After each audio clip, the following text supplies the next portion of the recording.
them all what I'm made up. Strut down the hall, won't stop till I get enough. You know, it's 2025, and the idea that you could be earning a serious income online, we're talking $2,000 or more every single week, well, that's not some futuristic pipe dream anymore. Not at all. Today, we're taking a deep dive into exactly how you can navigate the current landscape and maybe make that a real possibility for yourself. That's right. We've looked at a pretty comprehensive analysis of the 2025 online market, and our goal here in this deep dive is to pull out the most crucial insights for you. Okay. We want to give you a clear picture of the real opportunities out there, what skills and effort they actually demand, and what kind of earning potential is genuinely achievable right now. Absolutely. And we're not just scratching the surface, right? We're going to explore 6 key pathways. Things like freelancing with those really in-demand skills, creating and selling digital products that can actually scale up. Yeah, the scalability is huge there. Navigating e-commerce and dropshipping effectively, sharing your expertise through online teaching or coaching. Which is booming. Building an audience as a content creator and figuring out how to monetize that. And finally, leveraging affiliate marketing. We really want to give you actionable insights, things you can use. And to make sure you get the full picture, we'll look at each one through a few key angles. What the work actually involves, Right. the realistic income potential you could aim for, the kind of timeline you should probably expect, Okay, timeline's important. the main advantages, and of course the big challenges you need to be ready for. A balanced view. Okay, sounds good. Let's unpack this, maybe starting with freelancing. Yeah. Now, for anyone maybe exploring this first, freelancing is basically offering your specialized skills to clients remotely. Exactly. And what's really striking is just how much this whole area has blown up, mostly because of the big shift to remote work. It really has. Yeah. And what's fascinating isn't just the overall growth, but where the demand is really concentrated. Ah, okay. So the analysis highlight the huge need for software developers, especially those who know their way around serverless architectures. With big companies adopting microservices, these skills can command rates starting around $62 an hour. That could mean over, $2,480 a week for you. Wow. And similarly, blockchain engineers, people building smart contracts, dApps on platforms like Ethereum or Solana, they're super sought after. Potential earnings there are upwards of $2,160 weekly. And it's not just those really cutting-edge tech fields, is it? I mean, AI and machine learning engineers, cybersecurity experts, everyone needs those. Oh, absolutely. Big demand. Cloud computing engineers managing AWS or Azure infrastructure, we're looking at weekly earnings, around $1,900 to over $2,400 for roles like that? That's the range, yeah. And even mobile app development, especially if you specialize maybe in cross-platform stuff, the hourly rates can really shoot up. Some folks are pulling in over $3,400 a week. So it's not just tech, though. What about creative skills? No, definitely not just tech. If you've got a knack for visual stuff, Yeah. UI, UX designers, people making apps and websites look good and easy to use, they're seeing strong demand too. Potential weekly earnings around $1,920. And, if you're good with words, copywriters crafting marketing stuff can earn maybe $1,600 a week. Even people guiding businesses through digital transformation, that's finding freelance footing, potentially hitting almost $1,900 weekly. So for you listening and thinking, okay, these numbers sound amazing, but how do I actually get to that $2,000 plus a week mark with freelancing? What are the steps for someone like me? Yeah, that's the crucial part, turning the potential into reality. The guide lays out a pretty clear path. First, it really hammers home investing in your skills. Okay. Keeping up to date, maybe getting certified in those high demand areas we just talked about. Right, stay sharp. Then you absolutely need a strong portfolio. Show what you can do. Client work is great, but don't discount personal projects either. They really show off your expertise. Good point. Next, you got to be where the clients are looking. So pick your platform strategically. Upwork, Fiverr, maybe TopTal if you're more experienced, freelancer, they all connect you with clients. Right, got to be visible. And I guess niching down helps too, focusing your skills. Totally. Specializing in a specific niche within your field usually lets you command higher rates. You attract clients looking for exactly your expertise. Makes sense. And of course, build good relationships, deliver great work, get repeat business, get referrals. That's vital for a steady income. Yeah, reputation matters. Finally, know your value, and don't be afraid to gradually raise your rates as you get more experience and build that track record. Okay, so thinking about the timeline, for you listening, how long might it realistically take to hit that $2,000 plus weekly target with freelancing? Well, the guide suggests if you already have those in-demand skills, like say you're a seasoned cloud engineer, you could potentially see those earnings within maybe 1 to 3 months of focused effort. That's pretty quick. It can be. Now, if you're still developing those skills, building them up, then it's probably more like 3 to 6 months as you get proficient and build your portfolio. That's still a relatively fast path for you, which lines up with some of the big advantages of freelancing, right? Like low startup costs, Very low, usually. earning income almost right away, location independence, A1. using skills you already have, and having direct control over how much you earn. That must appeal to a lot of people. Oh, yeah, those are huge pluses. Yeah. But it's important for you to see the other side, too, the potential downsides. Okay, what are they? Well, your income is directly tied to your time, right? Billable hours. Sure. Finding new clients, that feast or famine cycle, can be a challenge sometimes. It's a competitive space. Yeah, lots of freelancers out there. And your income might fluctuate. Some weeks are packed, others less so. You need to plan for that. That's a really important balanced view. So for you weighing the options, who's freelancing really the best fit for right now? The guide suggests it's ideal for individuals who already have marketable skills, whether technical or creative. Got it. People who need to generate income relatively quickly, and folks who actually prefer the variety and flexibility of project-based work. Okay, that makes sense. Let's shift gears now to another really interesting path for you. Creating and selling digital products. This sounds like it has serious scaling potential. It really does. What exactly falls under that umbrella, digital products? So digital products are basically assets you create digitally. Think ebooks, online courses, software, maybe website templates, even access to like a private membership community. Yeah. The really appealing thing for you here is the potential for super high profit margins. Ah, because you make it once. Exactly. Yeah. You put in the work up front, but then you can sell it over and over without the ongoing costs you have with physical stuff. Huge leverage. Right. That upfront effort pays off repeatedly. It sounds great for building more passive income streams for you. What are some of the top types of digital products the guide mentions, and what kind of income could you realistically target? Online courses are massive. Prices can vary hugely, under $100 up to $2,000 or even more, depending on how deep you go. Right. And the weekly income potential for you, it could be anywhere from $2,000 to $10,000 plus, depending on your marketing and enrollment. Platforms like Thinkific, Teachable, Kajabi, Udemy are popular for hosting these. Okay. Then you've got premium ebooks and guides, another solid option for you. Typically priced maybe $27 to $197. Weekly potential, $1,000 to $5,000 plus. You can sell them on Amazon, KDP, Gumroad, or just your own website. So with courses, you might only need a few sales a week at a higher price point to hit that $2K mark. And ebooks, maybe, selling a few dozen? Yeah, depending on your price. Software and apps are another big category for you.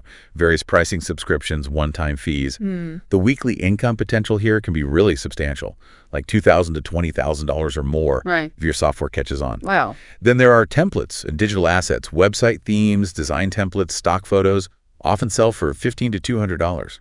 Weekly potential, $1,000 to $7,000 plus. Think Etsy, creative market for selling those. And finally, membership sites. People pay you recurring fees for exclusive content or community access. That can also bring in significant weekly income for you, maybe $2,000 to $15,000 plus OP, depending on your tiers and member count. That's a really diverse set of options for you to explore. What about the time investment? For you wanting to hit that $2,000 weekly income with digital products, what's a realistic timeline? Well, if you already have an audience you can market to. Okay, that's a key factor. Huge factor. Then the guide suggests you might see those kinds of results within maybe 3 to 6 months after launching. Right. But if you're starting totally from scratch, building that audience and the product, it's more realistic to think 6 to 12 months of consistent effort. It takes time. Okay, so patience is needed if you're starting cold. What are the main pros and cons for you to weigh up if you choose this digital product route? The pros are pretty compelling for you. Those high profit margins, like 70, 95% sometimes. Wow. The scalability, not being limited by inventory. Yeah. The passive income potential once it's selling. No shipping hassles. Yeah, no warehouses needed. And you can reach a global audience. Big upsides. Okay, but the challenges. The challenges you'll face include the big upfront time investment to create something really good. Right, quality matters. Absolutely. Then there's the ongoing need for marketing. You have to get eyeballs on your product. True. Competition can be fierce in popular niches. And you might have platform fees or dependencies to deal with. Gotcha. So for you considering this, who's generally best positioned to succeed with digital products? The guide points to subject matter experts, definitely. Creators who already have an audience. That audience factor again? Yeah, it's a recurring theme. Yeah. Developers who can build software or apps, and really anyone looking to build more passive income over the long haul. Okay, let's move into e-commerce and dropshipping. These have become super popular ways for you to sell physical stuff online. For anyone maybe not totally clear, can you give us the quick lowdown on what these involve for you? Sure. E-commerce is just selling physical products online. Simple enough. Drop shipping is a specific way of doing e-commerce instead of you buying and storing inventory. Which costs money and space. Exactly. With drop shipping, when you make a sale on your online store, you buy the product from a third-party supplier and they ship it directly to your customer. Oh, okay. So you handle the website, the marketing, the customer service, but the supplier handles the actual product storage and shipping for you. Okay, so for you, it's about the storefront and getting customers without the big inventory risk.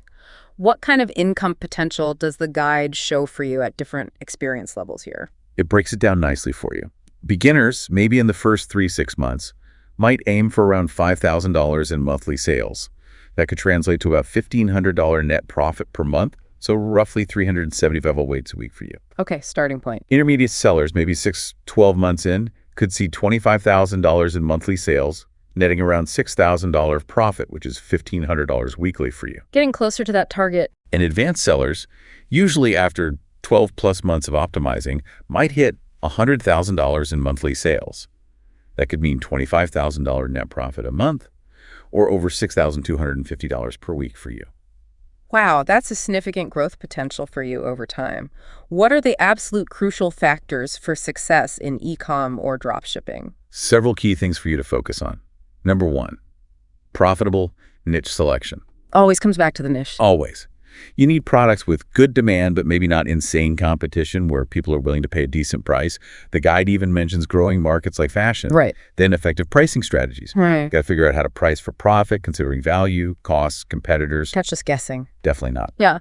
And finally, optimizing your supply chain is critical for you. Reliable suppliers, good shipping rates, maybe even looking at domestic warehousing to speed things up. Balancing cost and quality there is key. Okay. So for you, aiming for that $2,000 plus weekly with e-com or drop shipping, what's the path look like? What's the timeline? It's progressive for you. Months 1-3 are foundation building. Yeah. Niche research, setting up your store, maybe Shopify, Etsy, finding suppliers, testing initial products. Earnings here might be $0 to $500 a week. Still testing the waters. Right. Learning phase. Months 4-6 are about optimization for you, scaling up the products that are working, refining your marketing, improving your store's conversion rate. Income could grow to $500 to $1,500 weekly here. See momentum. Then, months 7-12, it's about scaling for you, explaining your product line, increasing ad spend on winning campaigns, using tactics like upselling to boost order value. This is where you could potentially hit $1,500 to $6,000 plus per week. That sounds like it takes a lot of ongoing effort and tweaking for you. What are the main pros and cons of this model? Advantages for you. Lower startup costs than traditional retail, definitely. Yeah. Location independence. Potential for automation, especially with dropshipping. Right. No packing boxes yourself. And high scalability if Yeah. you find winning products. But the challenge is profit margins can be thin, maybe 20-30%. Supplier issues, reliability, quality can be a headache. Competition is often fierce. Ad costs keep rising. And you're somewhat dependent on your e-commerce platform. Okay. So for you thinking about this route, who's best suited to really make a go of e-commerce and dropshipping? The guide suggests it's a really good fit for people who are strong marketers or enjoy that side of things. Marketing focus. Yeah. People comfortable doing research, analyzing data, running tests, and constantly optimizing based on results. Got it. Let's switch gears again. Online teaching and coaching. This has exploded, offering you a way to share your expertise directly. What's the scene like here? Absolutely. It involves you sharing knowledge or skills through virtual classes, tutoring, coaching programs online, and the market is huge. The guide mentions a projection of the online education market hitting $318 billion by 2028. Wow, $318 billion. That's massive. It shows enormous demand for online learning and development, creating huge opportunities for you if you have expertise to share. So what are the main categories within teaching and coaching that you could jump into, and what's the income potential looking like for you in each? The guide breaks it down. Online academic coaching, While typical tutoring might average around $42K annually to hit $2K plus weekly online, you often need to think beyond one-on-one, maybe group sessions or specialized programs. Okay, scale matters. Language teaching offers a wide hourly range, maybe $15 to $70. Potential for you there is $600 to $2,800 weekly, especially if you specialize like business language and get private clients. Right. Test prep, especially for high-stakes exams like MCAT, LSAT, GMAT, can command higher rates, $25 to $150 an hour. That could lead to $1,000 to $6,000 weekly for you if you're really good in those areas. Big potential there. Skills-based teaching coding, design, music online can also be lucrative for you. Hourly equivalents might be $20, $100, with weekly potential of $800 to $4,000, especially with good content marketing. And finally, life or business coaching often sees the highest rates, $75 to $500 plus an hour. Weekly potential for you, $1,500 to $10,000 plus particularly with a unique method or popular group programs. That's a lot of different avenues for you depending on your background. The guide mentions a specific model for a six-figure tutoring business, right? Tell me about that. Yeah. It highlights Elliott Phillips' model. His big thing is specialization. Don't be a generalist. Focus. Exactly. Then structure around small group classes, say 5 students, and charge a premium for the value per student. His example is $1,000 per student for a 12-week program. Okay, premium pricing. The scalability comes from running multiple groups. He calculates 5 groups of 5 students 4 times a year, gets you $100 annually, teaching only about 10 hours a week. It really shows the power of group delivery and specialization for you. That's a really smart model for you to consider, leveraging group efficiency and specialized value. What about the timeline for you aiming for $2K plus weekly in teaching or coaching? If you already have strong expertise in a high-demand area, you might start seeing that income level within 3 to 6 months of launching and marketing effectively. Okay. But if you're building that expertise or your reputation from scratch, it's probably more like 6 to 12 months of dedicated effort. Got it. What are the main advantages and challenges for you if you go down this teaching coaching path? Lots of advantages for you. Leveraging existing knowledge, potential for recurring revenue. It's relationship-based, which many find rewarding. Sure. Low startup costs, usually, and as we saw, potential for high hourly rates. Yeah. But challenges. Some niches are saturated. Competition again. Yeah. Delivery can be time-intensive, especially one-on-one. You need to build an audience and market yourself, and there's often a tech setup learning curve. Right, got to handle the tech side. So for you thinking about sharing your knowledge this way, who's it generally best suited for? The guide suggests it's great for genuine subject matter experts, former teachers looking for flexibility, professionals with specialized skills who enjoy mentoring and helping others succeed. All right, let's shift to content creation. So popular now for so many of you, but how do you actually turn creating stuff, videos, blogs, whatever, into reliable income? Yeah, content creation is basically producing valuable media videos, articles, podcasts, social posts, and then strategically monetizing that content and the audience you build. Okay. The guide notes the average creator earns somewhere between $67,000 and $100,000 a year. That works out to roughly $1,288 to $1,923 per week for you. That's the average, though. Top folks earn way more. Oh, way more. But that gives you a baseline idea. It's definitely possible to hit that $2K plus mark. So where are the main places you as a creator can build an audience and make money? What's the potential on different platforms? Okay, YouTube's a big one for video. You can earn from ad revenue, channel memberships, super chats during lives, selling merch. Multiple streams there. Yeah. Ad revenue varies maybe $3 to $5 per $1,000 on average. To hit $2 a week just from ads, you'd need a lot of views, maybe 400,000 to 700,000 weekly. Wow, that's a lot of eyeballs. It is. TikTok, for short video, has its creator fund, brand deals, Levy Gifts, TikTok shop.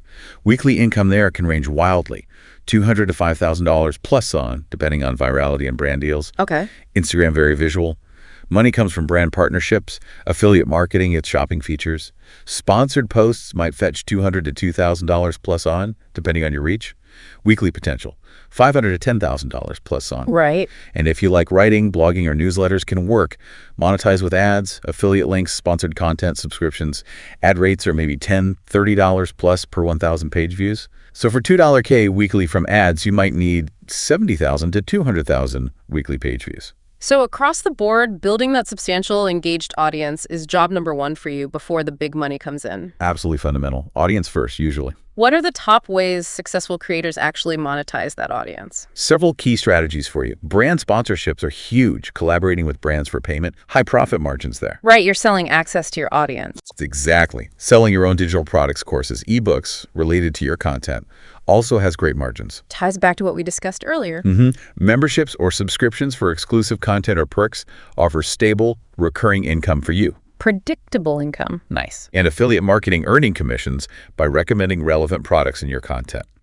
So lots of options to mix and match. For you aiming for $2K plus weekly as a creator, what's the journey typically look like? The timeline? It's usually phased for you.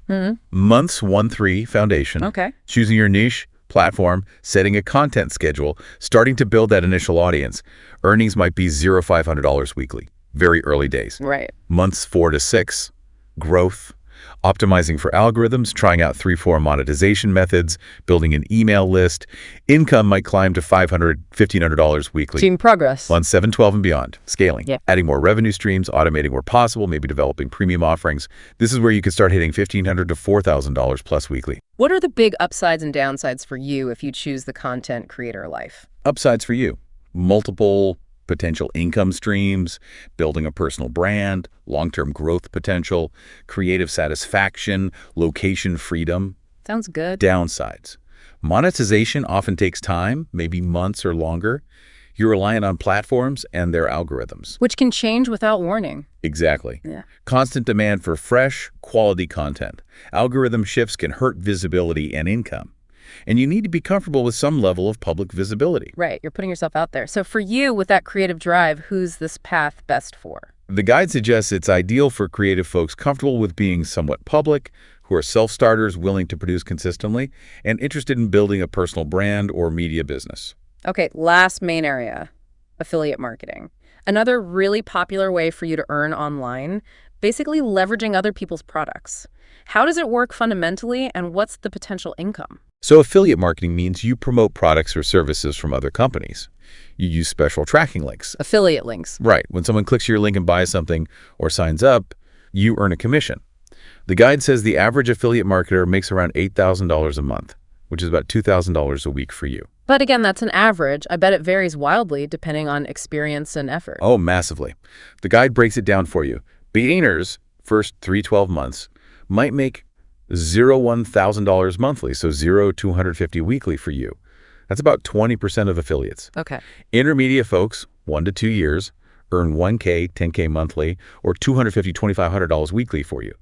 That's the biggest chunk, maybe 65%. Most people are there. Advanced affiliates, 2+ years, hit $10K, $100 weekly monthly, so $25,000 weekly for you, around 14%. Kidding, serious. And then the top 1%, the super affiliates, 2+ years, are pulling in $100 plus monthly, over $25K a week for you. Wow. So definitely potential for huge growth for you over time. What are some of the niches where commissions are particularly good? The guide points to a few high commission areas for you. Web hosting and SaaS often pay well, $5,500 plus per sale, sometimes recurring. Recurring is nice. Very nice. Finance and investment can also be lucrative, maybe $50, $300 plus per lead or sale. Luxury and high-ticket items can mean big one-time commissions for you, $100 to $1,000 plus. Grundkretchens and education online courses often offer good percentages, maybe 30-50%, translating to $100 and $500 plus per sale for you. Okay. And for you interested in this, what's the path and timeline look like to get to that $2,000 plus weekly goal with affiliate marketing? It's usually a longer game for you. Months 1 to 3, foundation, niche selection, setting up a website or content platform, joining programs, earnings likely $450 weekly. Starting slow. Months 4 to 6, growth, creating more content, optimizing for search engines. SEO is huge here. Building an email list. Income might rise to $250, $750 weekly. Building momentum. Months 7, 12, scaling. Lots more content, diversifying affiliate programs, working on traffic generation. You might start approaching or hitting $752,000 weekly here. Okay, getting there. Year 2 and beyond. Optimization. Updating old content, maybe expanding niches, negotiating higher commissions. This is where you consistently push past $2K or weekly, maybe aiming for $5 plus go. What are the main pros and cons for you if you choose affiliate marketing? Key advantages for you. No need to create your own products. Big passive income potential once things are set up and ranking. Relatively low startup costs. Highly scalable. Location independent. Sounds appealing. The challenges. Challenges you'll face. It often takes longer to see significant returns, like 6-12 months minimum usually. Heavy reliance on SEO and search engine algorithms. Which can change. Exactly. Commission rates can change, programs can disappear, competition can be tough in good niches. Right. So for you, considering this route, who's it best suited for? The guide suggests it's a great fit for people who understand or are willing to learn SEO and content marketing. Content focus again. Yeah. People with patience and a long-term view, interested in building passive income primarily through content creation. This has been incredibly thorough on 6 different ways for you to make money online, but the guide also suggests you don't have to pick just one, right? Combining them is often key. That's a really crucial point. The guide strongly suggests that the most reliable path to $2K plus weekly for you often involves strategically combining streams. Hybrid approach. Exactly. It gives examples like freelancing plus digital products. Use your freelance income to fund creating products for passive revenue later. Smart. Use active income to build passive. Or content creation plus affiliate marketing. Build an audience with content, then recommend relevant affiliate products. Natural fit. Online teaching plus digital products. Turn your live course material into a self-paced course to sell. Leverage the same content. And e-commerce plus content creation. Use content to attract customers to your store. Very powerful. Those hybrid strategies make a ton of sense for you. Build resilience, leverage strengths. Now, the guide also gives a kind of roadmap for implementing all this, right? A framework. Yeah, a practical month-by-month roadmap for you. Month 1, foundation. Assess your skills, pick your primary path, set up accounts, create initial offerings. Get started. Months 2, 3, validation. Test the market, get feedback, refine your approach, get consistent, start basic marketing, aim for initial income. Test and learn. Months 4, 6, growth. Scale what's working, drop what's not, maybe add a complementary stream, optimize conversions. So momentum. Months 7, 12 plus scaling, reinvest profits, automate tasks, expand reach, develop premium offers, maybe build a team if needed. Long-term growth, that's a clear framework for you. Finally, what are the big overarching success factors the guide stresses, no matter which path you choose? 6 critical factors for you. 1, strategic niche selection. Find that sweet spot of demand, competition, and your interest. Niche. 2, consistent high-quality output. Regular schedule, delivering real value. Quality and consistency. 3, marketing and audience building. Know your audience, reach them systematically. Got to find your people. 4, diversification of income streams. Don't put all eggs in one basket. Reduce risk. 5, systems and automation. Streamline your work. Focus on high-value stuff. Work smarter. And 6, continuous learning and adaptation. Stay current. Test things. Analyze data. Pivot when needed. Always be learning. Got it. So wrapping this up, it really does sound like earning that significant online income, $2,000 plus a week, is genuinely achievable for you in 2025. It takes the right approach, effort, strategy. It really is. The key takeaways from the guide for you are: start with your skills and interests, gradually build passive income alongside active, reinvest early earnings wisely. Start reinvestment. Understand it takes time, often 3-12 months for that initial phase, Okay. and crucially, always be analyzing and optimizing your approach. Learn and adapt. So for you listening right now, maybe think about which of these paths really clicks with your skills, your passions, your goals. What's maybe one small step you could take, even today, to start exploring that further? Because remember, consistent action is what turns these ideas into reality, and hopefully this deep dive gave you a solid foundation to start building from. Sound the alarm. I'm coming up. We'll have a ball. I'm sweet like a buttercup. You're a Barbie doll. Show them all what I'm made of. Strut down the hall. Won't stop till I get enough.